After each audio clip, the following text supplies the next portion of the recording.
Beat generation उन लोगों की पीढ़ी थी जो आप कह सकते हैं कि मुख्य धारा के जीवन से बहुत ज़्यादा बेचैन थे, असंतुष्ट थे और जीवन के किसी गहरे अर्थ की तलाश कर रहे थे।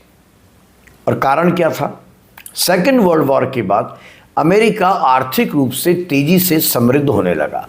नई कारें, नए घर, सब कुछ नया।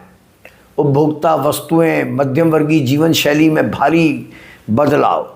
लेकिन इस समृद्धि के साथ साथ एक प्रकार की मोनोटोनी भी बढ़ रही थी, यांत्रिकता बढ़ रही थी।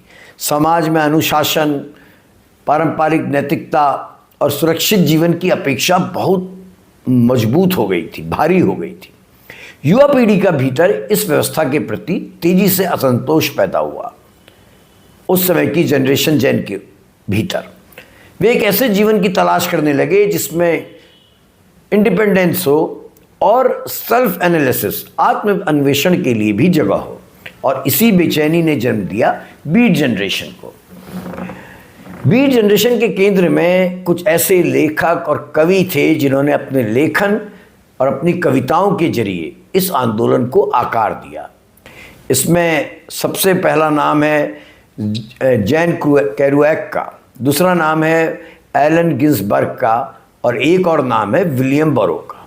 इन लेखकों ने साहित्य में ऐसे स्थानों को स्थान देना शुरू किया जो उस समय की मुख्य धारा के समाज को स्वीकार्य नहीं थे, जैसे नशा, सेक्सुअल इंडिपेंडेंस, यौन स्वतंत्रता, अस्तित्ववादी प्रश्न, आध्यात्मिक खोज, ट्रैवल के ऊपर लिखना शुरू करा और सामाजिक स्थापित नियमों के खिलाफ लिखना शुरू किया। इन तीनों साहित्यकारों की रचनाएं पारंपरिक साहित्यिक संरचनाओं से मेल नहीं खाती थी और भाषा का प्रयोग भी बड़ा मुक्त था, प्रयोग धर्मी था और मैं कह सकता हूँ गाली गलौज से भरा हुआ था।